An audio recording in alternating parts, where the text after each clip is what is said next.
What's up, everyone? Welcome back to Deadscape Diaries, where the night gets darker than you ever imagined. Tonight, I've got a story straight from the shadows. I work the overnight shift at a cemetery, and the graves, well, they don't stay quiet. Some nights, you can hear more than just the wind. You can feel them, watching. So lock your doors, turn off the lights if you dare, and let's get into it. I took the job because it was quiet. That's what the manager told me anyway. Easiest work you'll ever do, he said, holding out the keys to the caretaker's office. Keep an eye on the gate, walk around the grounds once every hour, and make sure the lights stay on. That's it. The place was called Blackwood Rest Cemetery, about 20 minutes outside of town. Old stone walls, crooked headstones, and rows of ancient oak trees that bent over the graves like they were ashamed of what lay beneath. The kind of place you drive past during the day and swear you'll never go near after dark. I didn't mind. I'd done worse jobs. At least the dead didn't talk back. Or so I thought. The first few nights were simple enough. I sat in the small brick office by the gates, drank coffee, listened to the radio, and watched the fog roll in from the woods. My only company was a battered clock on the wall and the low hum of fluorescent lights that flickered every few minutes. There was a logbook I had to sign each hour after doing a patrol. My rounds took me past hundreds of graves, each one marked with a name long forgotten. Some of the stones had sunk halfway into the dirt. Some were just slabs with no words left at all, worn away by rain and time. I remember thinking how quiet it was, a heavy kind of quiet that presses against your eardrums until you start to hear things. The fifth night, I started hearing voices for real. It began as a sound, like whispering, faint, directionless. I figured it was the wind cutting through the trees, but when I stopped walking, the sound stopped too. Then, just as I turned toward the mausoleum at the back of the property, I heard it again, closer this time. Voice, low, gravelly, still here. The flashlight trembled in my hand. I spun toward the nearest row of graves. Nothing but mist and granite staring back. The air was colder, though. I could see my breath hanging there like smoke. When I got back to the office, I signed the patrol sheet, tried to laugh it off. Probably a trick of the wind, I told myself, but my reflection in the window didn't look convinced.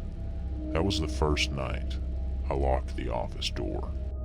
The next night, I brought extra batteries for my flashlight. Didn't help much. The fog was worse, thicker, clinging to the ground like it was breathing. The air smelled different too.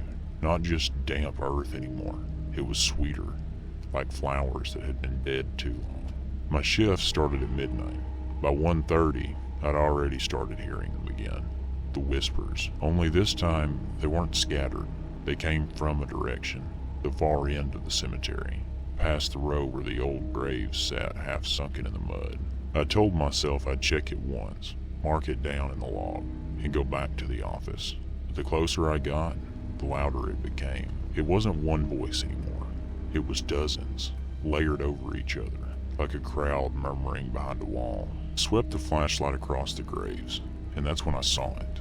A handprint, pressed into the inside of one of the headstones. I don't mean carved. I mean the stone itself was bowed outward, like something inside had pushed. The impression was too real. Long fingers, dirt packed beneath where the nails should have been. My breath fogged in front of me, and I swear the ground shifted under my boots. The earth moved. The whispering grew louder, forming words I couldn't quite understand. I knelt to look closer, and that's when I saw the soil split open at the base of the grave. It wasn't a hand that reached out this time. It was a face, pale, half rotted. The eyes were empty sockets, and the mouth opened just wide enough to whisper something I still hear in my head. Stay with us. I stumbled back, hit the ground hard, dropped the flashlight. When I grabbed it again and shined the light, the face was gone. The soil was smooth, the grave undisturbed. I didn't finish my rounds that night. I locked myself in the office until dawn, listening to the soft sound of dirt shifting just outside the window. When the sun came up, I walked the grounds again, Everything was still, normal, except for one grave. Fresh soil, no name, and my boot prints leading straight to it. By the 7th night, I'd stopped pretending it was just my imagination. Every time I closed my eyes, I heard them. Soft at first, the whispers like wind through cracked stone, then louder, sharper, calling my name. They knew it. They knew me. The manager didn't answer my calls anymore. The number on the hiring flyer just rang out to static. I even tried leaving before sunset, but the gate was chained shut. I hadn't noticed that before. That night, the lights went out around 2 in the morning. Not just flickered, gone. Every lamp, every bulb, black. The office was swallowed whole by the dark. The only light came from my flashlight, but even that felt weaker, like the darkness was thick enough to breathe. When I stepped outside, the fog was gone. In its place was something worse. Silence. No wind, no insects, not even the hum of the power lines. Just the heavy, unnatural stillness pressing down on me. I followed the narrow path toward the back of the cemetery, where the mausoleum stood. The air was cold enough to sting my teeth. My boots crunched over gravel that didn't echo. The door to the mausoleum was open. It had never been open before. Inside, the air was wet. The walls dripped with condensation, and the smell was thick, rotten and old perfume. Candles lined the stone floor, though I hadn't lit them. The light trembled, like the flames were afraid to move. At the center of the room was the logbook, my logbook. Pages torn and scattered.